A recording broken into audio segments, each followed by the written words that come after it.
నమస్కారం సామాన్యుడి TV news కి స్వాగతం. ఈనాటి వార్తా విశేషాలు. నేడు 1వ తేదీ సందర్భంగా ఏపీ వ్యాప్తంగా పింఛన్ల పంపిణీ కార్యక్రమం కొనసాగుతుంది.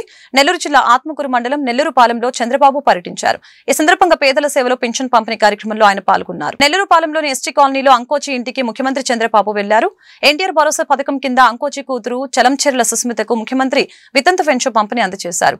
అనంతరం ఆ కుటుంబ సభ్యుల సమస్యలను అడిగి తెలుసుకున్నారు. టీటీసీ చదివిన సుస్మితకు డిఎస్సీల ఉద్యోగం కోసం ఉచితంగా శిక్షణ ఇప్పిస్తామని చంద్రబాబు ఈ సందర్భంగా హామీ ఇచ్చారు. ఆ కుటుంబంలోని అంకోచి సుమ కుమారుడికి వ్యవసాయ రంగంలో డ్రోన్ శిక్షణ ఇప్పించి ఉపాధి కల్పిస్తామని హామీ ఇచ్చారు. వీరికి సంబంధించి అన్ని ఏర్పాట్లు చేయాలని అక్కడికక్కడే జిల్లా కలెక్టర్ ను ఆదేశించారు.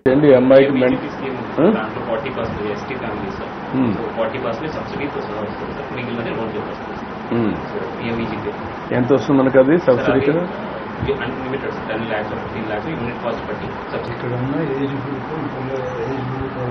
ట్రాక్టర్ డ్రైవర్లుగా ఆటో డ్రైవర్లుగా అట్లున్నా సార్ ఎవరికి ఓన్ వెహికల్ అది పక్కన గ్రామంలో రైతులు కానీ నాయుడు గారు కానీ వాళ్ళ వెహికల్స్కి వీళ్ళు లేబరర్స్గా డ్రైవర్గా డైలీ కూలి 700 రూపాయలు ఇస్తారు డ్రైవర్కి.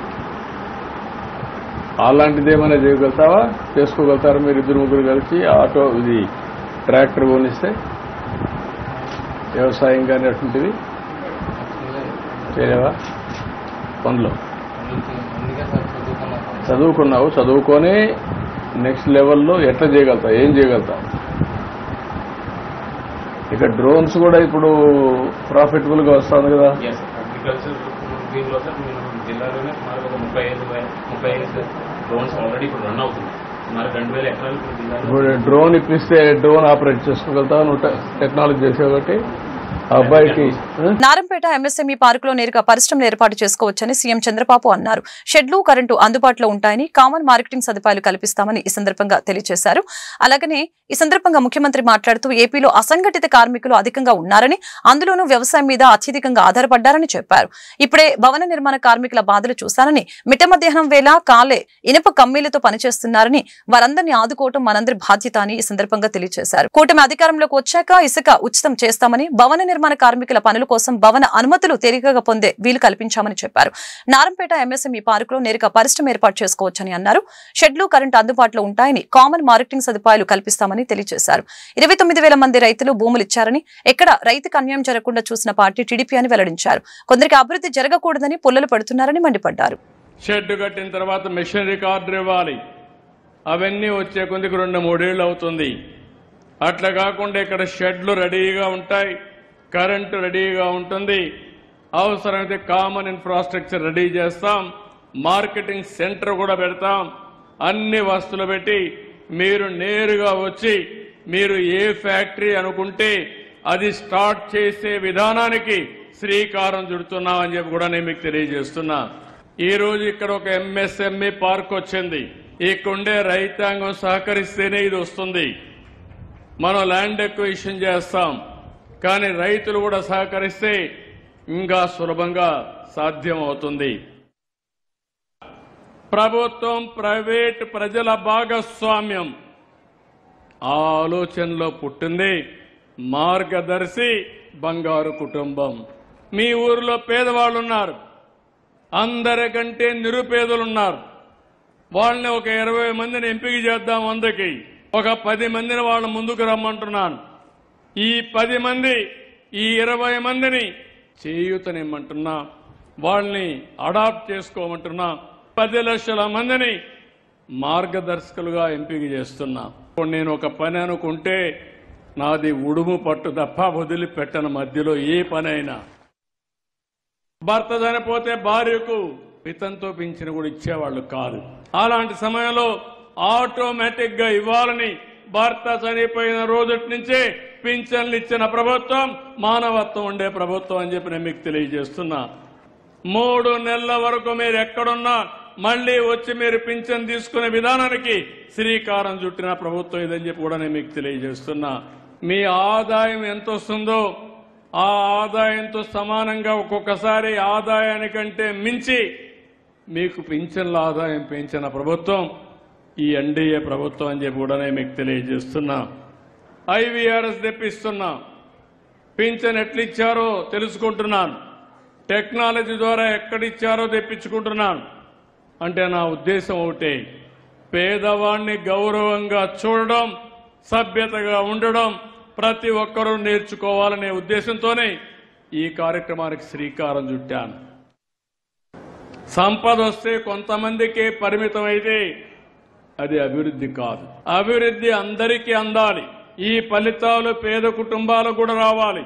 పేదల జీవితాల్లో మార్పులు రావాల్సిన అవసరం ఉంది. సంపద సృష్టిస్తాం. AP deputy CM Janasena party అధినేత పవన్ కళ్యాణ్ ఇవాళ మేడే సందర్భంగా ఏర్పాటు చేసిన కార్యక్రమంలో కీలక వ్యాఖ్యలు చేశారు. మేడే సందర్భంగా మంగళగిరిలోని ఓ ప్రైవేట్ కన్వెన్షన్ సెంటర్ లో ఉపాధి కార్మికులతో పవన్ ఆత్మీయ భేటీ అయ్యారు. ఇందులో యూపీఏ హయాంలో అమల్లోకి వచ్చిన జాతీయ ఉపాధి హామీ పథకంపై పవన్ ప్రశంసలు కురిపించారు. అదే సమయంలో ఈ పథకం ద్వారా రాష్ట్రానికి జరుగుతున్న మేలును కూడా వివరించడం జరిగింది. ఉపాధి హామీ పథకం రాష్ట్రానికి, దేశానికి గొప్పవరమని పవన్ కళ్యాణ్ తెలిపారు. రాష్ట్రాభివృద్ధికి ఇది వెన్నెముకగా మారిందని వెల్లడించారు. ఈ పథకం వలన రాష్ట్రంలో 75 లక్షల మంది శ్రామికులు సొంత ఊర్లలోనే ఉపాధి పొందుతున్నట్లు తెలియజేశారు. అలాగనే 21,000 గోకులాలు నిర్మించామని, దీనివలన ప్రతి రైతుకి 4,200 అదనపు ఆదాయం లభిస్తుందని పవన్ తెలిపారు.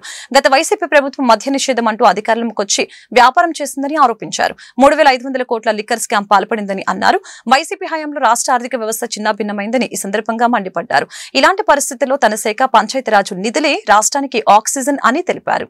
ఆంధ్రప్రదేశ్ అప్పులు పాలైపోయిన ఆంధ్రప్రదేశ్ సారా రేట్లు పెంచి సారాని నిషేధిస్తామని చెప్పి వచ్చిన ప్రభుత్వం సారా మీద డబ్బులు సంపాదించి, సారా మీద స్కాములు చేసి, వాళ్ళ సారోల మీద, సారా తాగిన వాళ్ళ సారోల మీద డబ్బులు సంపాదించి 3,200 కోట్లు ఇప్పటికీ తేలిన లెక్క.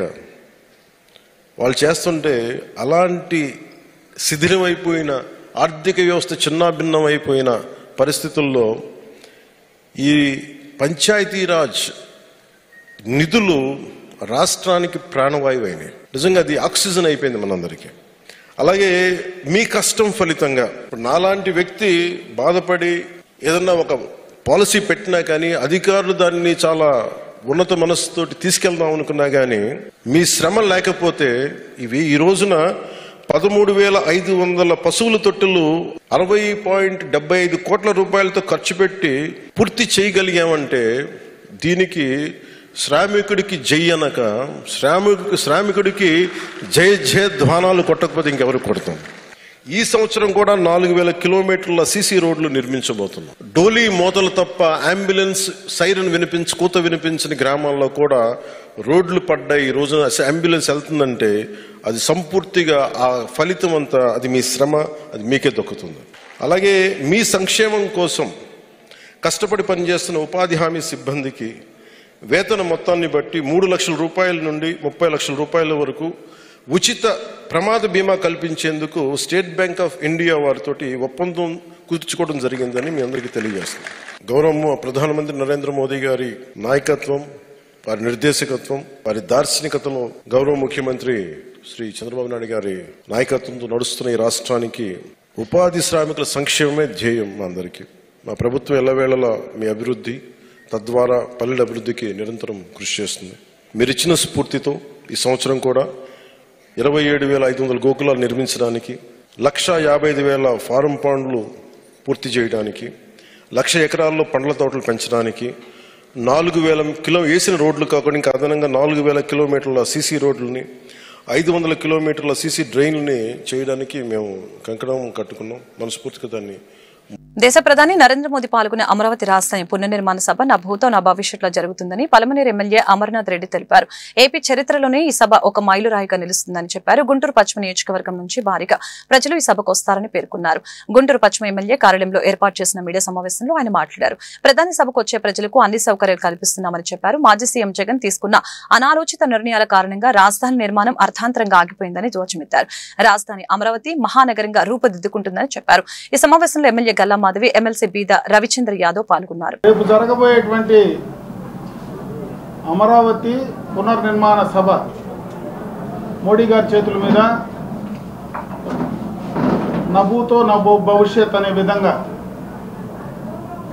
భారతదేశ చరిత్రలోనే ఆంధ్ర రాష్ట్ర రాజధాని పునర్నిర్మాణం ఒక మైలురాయిగా నిలిచిపోవాలనేటువంటి ఆలోచనతో ఈ ప్రాంత ప్రజలందరూ కూడా ఉన్నారు. ముఖ్యంగా గుంటూరు మున్సిపల్ కార్పొరేషన్లో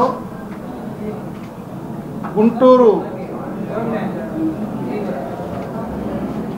వెస్ట్కి సంబంధించి ఈస్ట్కి సంబంధించి దాదాపు స్వచ్ఛందంగా 60,000 పైచిలుకు ప్రజలు వస్తారనేటువంటి నమ్మకంతో ఉన్నాం. ప్రతి ఒక్కరూ ఉత్సాహంగా ఉన్నారు. వాళ్ళకు కావాల్సినటువంటి ట్రాన్స్పోర్ట్ ఫెసిలిటీస్ కానీ, భోజన సౌకర్యాలు కానీ, వేసవి కాలం కాబట్టి త్రాగునీటికి సంబంధించినటువంటి సౌకర్యాలు కానీ అన్నీ కూడా పూర్తి స్థాయిలో అటు అధికారులతో కోఆర్డినేట్ చేసుకొని పార్టీ యంత్రాంగం మొత్తం కూడా, కూటమి పార్టీకి సంబంధించినటువంటి నాయకులు మొత్తం కూడా బ్రహ్మాండంగా కూడా ఈ కార్యక్రమాన్ని విజయవంతం చేయాలా అనేటువంటి ఆలోచనతో పనిచేస్తూ ఉన్నారు. గుంటూరు ఈ ప్రాంతం ప్రత్యేకంగా తెలుగుదేశం పార్టీకి పెట్టని కోట వంటిది. ఎప్పటి నుంచినో కీర్తిశేషులు నందమూరి తారక రామారావు గారు పార్టీ స్థాపించినటి నుంచి కూడా ఈ నియోజకవర్గం తెలుగుదేశం పార్టీకి బ్రహ్మాండంగా కూడా ఆనాటి నుంచి కూడా వెన్నంటున్నటువంటి నియోజకవర్గం. ఈ ప్రాంతంలో అతి ఎక్కువ మంది కూడా పక్కనే అమరావతి లాంటి మహానగరం వస్తూ ఉంది. గత ప్రభుత్వంలో ఆ నగరాన్ని రానియకుండా గత ప్రభుత్వ నిర్ణయాలు, జగన్మోహన్ రెడ్డి గారి నిర్ణయాల వల్ల, దారుణమైనటువంటి నిర్ణయాల వల్ల పూర్తిగా కూడా అమరావతిని లేకుండా చేయాలనేటువంటి ఒక మూర్ఖపు ఆలోచనతో గతంలో జరిగాయి. దాన్ని తిరిగి మళ్ళీ చంద్రబాబు నాయుడు గారు తిరగరాసే కార్యక్రమం ద్వారా, ప్రజలు ఇచ్చినటువంటి అచంచలమైనటువంటి తీర్పు ద్వారా ఈరోజు అటు మోడీ గారు కానీ, ఇటు చంద్రబాబు నాయుడు గారు కానీ, పవన్ కళ్యాణ్ గారు కానీ ఈ కార్యక్రమాన్ని బ్రహ్మాండంగా కూడా విజయవంతం చేస్తూ ఈ రాష్ట్రానికి కేంద్రం నుంచి అన్ని విధాల సహాయ సహకారాలు వస్తాయనేటువంటి ఆలోచనతో ఈరోజుగా మోడీ గారి చేతుల మీదుగా ఈ కార్యక్రమాన్ని బ్రహ్మాండంగా విజయవంతం చేయాలనేటువంటి ఆలోచనతో ఉన్నారు. కాబట్టి అందరూ కూడా అభివృద్ధి వికేంద్రీకరణకు బీజేపీ కట్టుబడి ఉందని ఆ పార్టీ రాష్ట్ర అధికార ప్రతినిధి వల్లూరి జయప్రకాష్ నారాయణ స్పష్టం చేశారు. ఎన్డీఏ కూటమి పాలనలో అమరావతి ప్రపంచ స్థాయి రాజధానిగా రూపుదిద్దుకుంటుందని చెప్పారు. అన్న శవ రాజకీయాలకి పరిమితమైతే చెల్లి ఇంగిత జ్ఞానం లేకుండా మాట్లాడుతుందని చెప్పారు. వైఎస్ జగన్ షర్మిలపై ఫైర్ అయ్యారు. పాకిస్తాన్ ప్రేమికులు ఈ దేశం నుంచి సర్దుకోవాలని చెప్పారు. గురువారం ఆయన గుంటూరులో మీడియాతో మాట్లాడారు. శుక్రవారం దేశ ప్రధాని నరేంద్ర మోదీ 1,00,000 కోట్లతో రాజధాని పునర్నిర్మాణ పనులకి శ్రీకారం చుట్టే కార్యక్రమాన్ని ప్రజలు విజయవంతం చేయాలని సందర్భంగా కోరారు. ఏపీ చరిత్రలో సువర్ణ అధ్యయనానికి ప్రధాని సభ ప్రారంభం కానుందని చెప్పారు. ఈ కార్యక్రమంలో బీజేపీ జిల్లా అధ్యక్షులు చెరుకూరి తిరుపతిరావు తదితరులు పాల్గొన్నారు. చేస్తున్నటువంటి ప్రక్రియ అంటాడు. వాళ్ళ పార్టీకి సంబంధించినటువంటి ఒక ఎంపీ చెబుతాడు సోది. ఏం సోది? ఆయన ఓ సోది ఒక ఆయన ఉన్నాడు, ముస్లిం ఎంపీ. ఆయన చెప్తాడు ఇదంతా కూడా నరేంద్ర మోదీ గారు కావాలని చెప్పి చేపిస్తున్నటువంటి ప్రక్రియ అని. ఇంకా ఉంది మహాతల్లి. కొంతకాలం తెలంగాణ అంటది, కొంతకాలం ఆంధ్ర రాష్ట్రం అంటది, కొంతకాలం నేను దేశానికి నేతను అంటది. షర్మిలమ్మ పిసిసి చీఫ్గా ఉంది ఈ రాష్ట్రంలో. ఆవిడైతే ఏకంగా నరేంద్ర మోదీ గారిని ఇంటర్నల్ టెర్రరిస్ట్ అట. ఈ దేశానికి అంతర్గత టెర్రరిస్టు నరేంద్ర మోదీ గారు అంట. ఏమ్మా, కనీసం మాట్లాడే ముందు ఇంగిత జ్ఞానం కూడా ఉండవలసినటువంటి పరిస్థితి లేదా మీకు? చదువుకున్న వాళ్ళు కాదా? సమాజాన్ని చదివినటువంటి వ్యక్తులు కాదా? ఇదంతా ఇంటెలిజెన్స్ ఫెయిల్యూర్ అని మీరు చెప్తా ఉన్నారే. మీ తండ్రి గారు 2004 నుంచి 2009 దాకా ఈ రాష్ట్రాన్ని పరిపాలించినప్పుడు ఉమ్మడి రాష్ట్రాన్ని 2007లో జరిగినటువంటిది దుస్సంఘటన మర్చిపోయారా?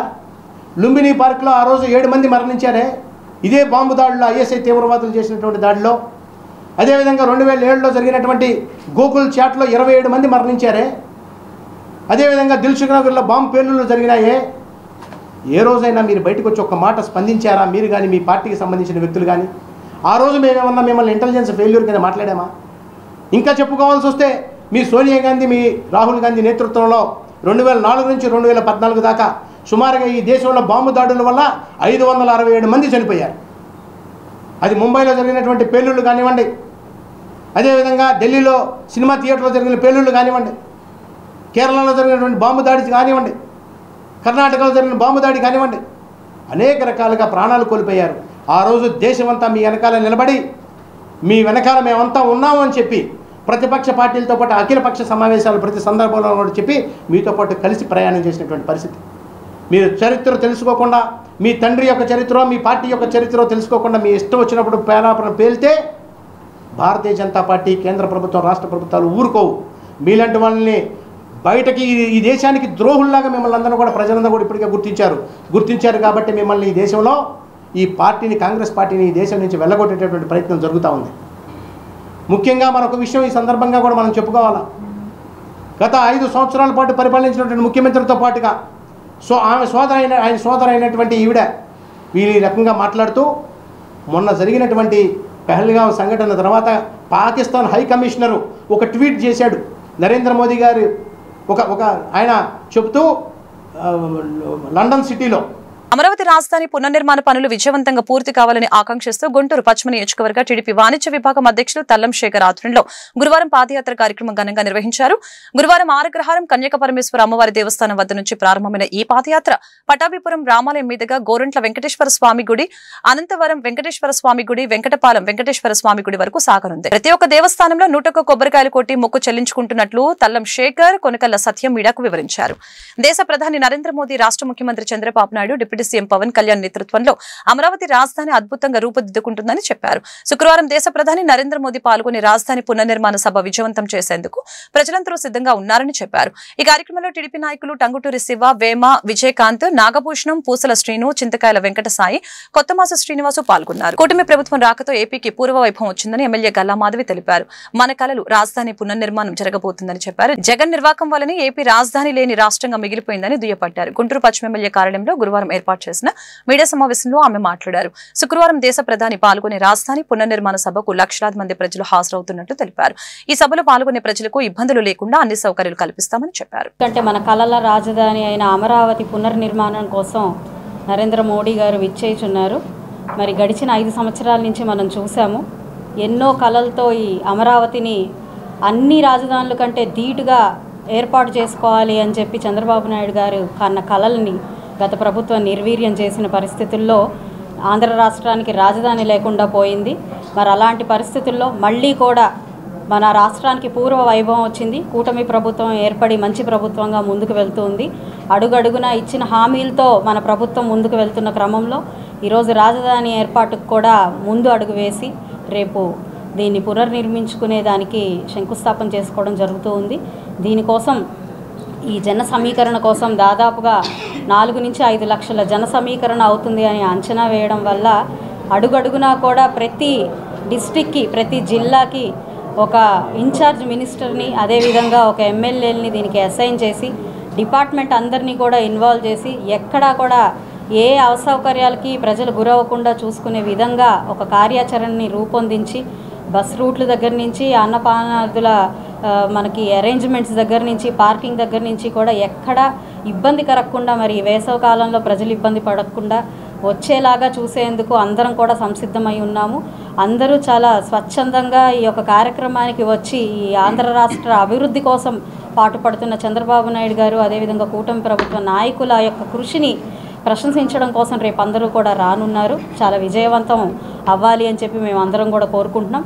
మనం చూసాం మరి గత ప్రభుత్వంలో స్వప్రయోజనాల కోసం స్వార్థపూరితమైన రాజకీయాలు చేయడం కోసం మాత్రమే ఇక్కడి నాయకులు ఢిల్లీ అధిష్టానం దగ్గరికి వెళ్ళి కూర్చుని మంతనాలు జరపడం మనందరం చూసాం.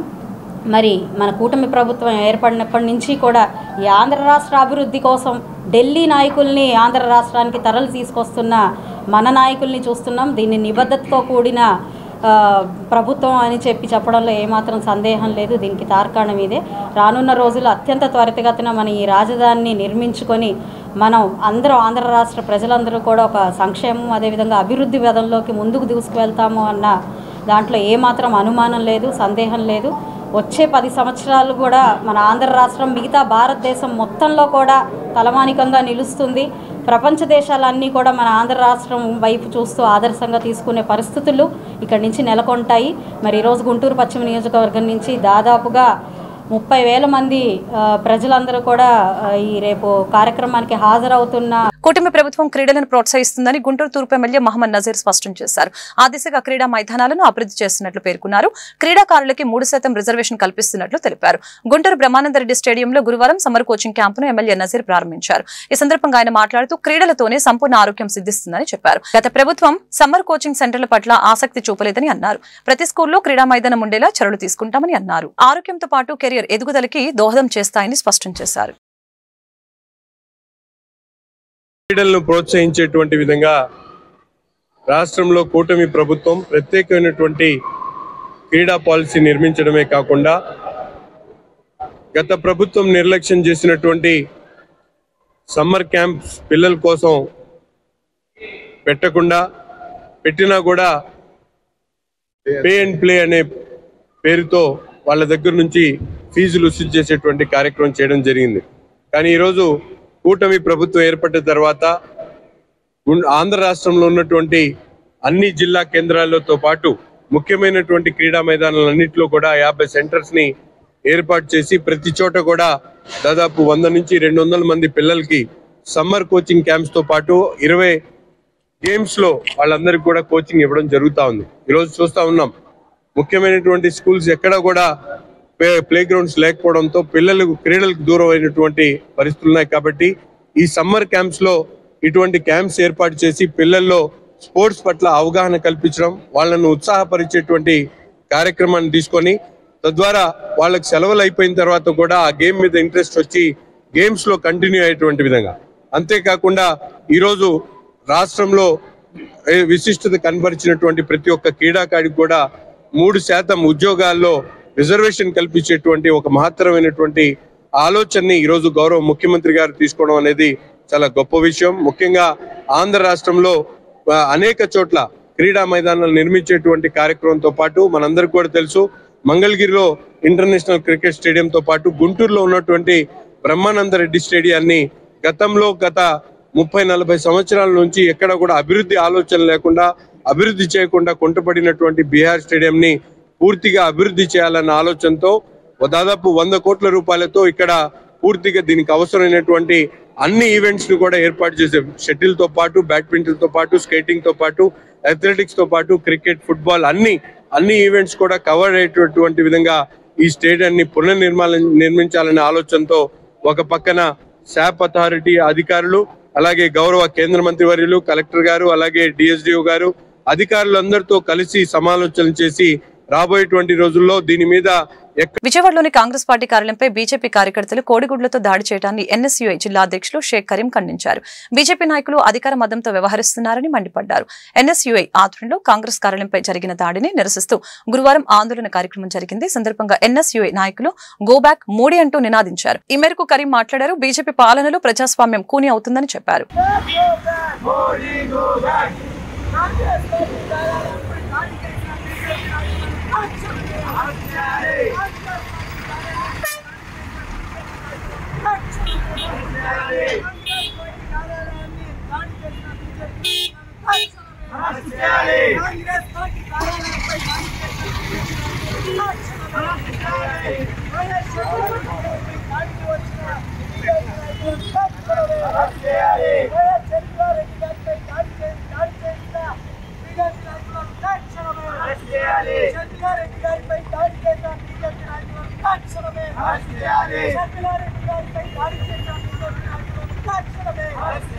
రాజధాని అమరావతిని ప్రేమించే వారంతా శుక్రవారం ప్రధాని సభకు ఆహ్వానితులేనని మంత్రి కొలుసు పార్థసారథి చెప్పారు.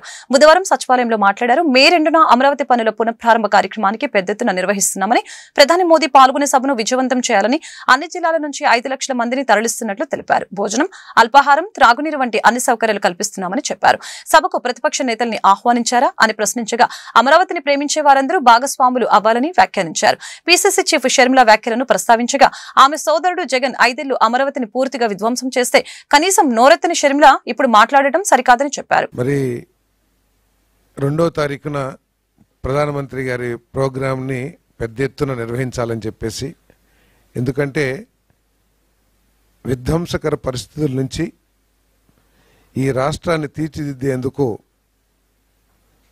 పునర్నిర్మాణం చేసేందుకు కూటమి ప్రభుత్వం కట్టుబడి ఉందనే విషయాన్ని గుర్తించే విధంగా ఈ కార్యక్రమాన్ని ఒక సెలబ్రేటివ్ మోడ్లో చేయాలని చెప్పేసి ఈ ప్రభుత్వం పనిచేస్తుందని చెప్పేసి మనం చేస్తాను. నేను చుట్టుపక్కల అన్ని జిల్లాల నుంచి కూడా పెద్ద ఎత్తున ప్రజల్ని తరలించి మరి ముఖ్యమంత్రి గారికి మరి ప్రధానమంత్రి గారి కార్యక్రమాన్ని విజయవంతం చేయాలని చెప్పేసి ఇప్పటికే కార్యక్రమాలు మొదలుపెట్టాం.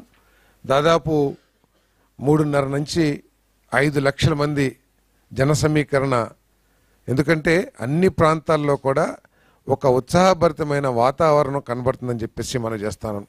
ఎందుకంటే 5 సంవత్సరాలు ఈ రాష్ట్రానికి రాజధాని ఏమిటి అంటే చెప్పలేని దౌర్భాగ్య పరిస్థితుల్లో ఉన్న పరిస్థితుల నుండి ఈరోజు మాకు ఒక గర్వకారణమైన రాజధాని నిర్మించబడబోతుంది. ప్రపంచంలోనే ఇంత ప్లాన్డ్ సిటీ ఎక్కడ లేని విధంగా అమరావతిలో మరి భవిష్యత్తులో ఆంధ్రప్రదేశ్కి ఒక ఎకనామిక్ పవర్గా మారే విధంగా ఈ నగరాన్ని తీర్చిదిద్దాలని చెప్పేసి ఈ ప్రభుత్వం మన ప్రీతం ముఖ్యమంత్రి చంద్రబాబు నాయుడు గారు పట్టుదలతో కృషి చేస్తున్న విషయం మనకు తెలిసిందే. మరి గత 5 సంవత్సరాలు శ్రామిక లోకానికి గుంటూరు పశ్చిమ ఎమ్మెల్యే మేడే శుభాకాంక్షలు తెలిపారు. కూటమి పాలనలో కార్మికుల సంక్షేమం బ్రహ్మాండంగా కొనసాగుతుందని చెప్పారు. గురువారం గుంటూరు పశ్చిమ నియోజకవర్గ కార్యాలయంలో మేడే వేడుకలు ఘనంగా జరిగాయి. ఈ సందర్భంగా ఎమ్మెల్యే గల్లా మాధవి కార్మికులకు స్వీట్లు పంచిపెట్టారు. శాల్వలు కప్పి మేడే శుభాకాంక్షలు తెలిపారు. ఈ కార్యక్రమంలో ఎమ్మెల్యే అమర్నాథ్ రెడ్డి, ఎమ్మెల్సీ బీద రవిచంద్ర యాదవ్ పాల్గొన్నారు. ముందుగా కార్మిక సోదర సోదరీమణులందరికీ కూడా మేడే శుభాకాంక్షలు. అదేవిధంగా రేపు మే 2వ తారీఖు ఆంధ్ర రాష్ట్రానికి ఒక పండుగ రోజుగా ప్రకటించుకునే రోజు. కేంద్ర రాష్ట్ర ప్రభుత్వాలు కార్మిక వ్యతిరేక విధానాలకి పాల్పడుతున్నాయని సిపిఐ రాష్ట్ర సహాయ కార్యదర్శి ముప్పాల నాగేశ్వరరావు ఆరోపించారు. మోడీ పాలనలో భారతదేశం అప్పుల కుప్పగా మారిందని చెప్పారు. అమెరికా డాలర్తో పోలిస్తే రూపాయి విలువ భారీగా పతనమైందని చెప్పారు. గుంటూరు సంగడిగుంట రేగుల రాఘవయ్య భవన్ వద్ద ఏఐటీయూసీ ఆధ్వర్యంలో గురువారం మేడే వేడుకలు ఘనంగా జరిగాయి. ఈ సందర్భంగా ముప్పాల నాగేశ్వరరావు ఏఐటీయూసీ జెండాను ఆవిష్కరించారు. అలాగే కార్మిక నాయకులు జీవీ కృష్ణారావు విగ్రహానికి ఆయన పూలమాలలు వేసి ఘనంగా నివాళులర్పించారు. శ్రమ దోపిడీకి మేడే విముక్తి కల్పించిందని చెప్పారు. తిరిగి అదే వెట్టి చాకిరికి కేంద్ర ప్రభుత్వం శ్రీకారం చుట్టడానికి ప్రయత్నం చేస్తుందని ధ్వజమెత్తారు. కార్మికుల హక్కులను హరించి 4 లేబర్ కోడ్లను తక్షణమే రద్దు చేయాలని సందర్భంగా డిమాండ్ చేశారు. కార్యక్రమంలో ఏఐటీయూసీ రాష్ట్ర అధ్యక్షులు చల్ల చిన ఆంజనేయులు, నగర అధ్యక్షులు జి సురేష్, కోట మాల్యాద్రి, అంజుబాబు తదితరులు పాల్గొన్నారు.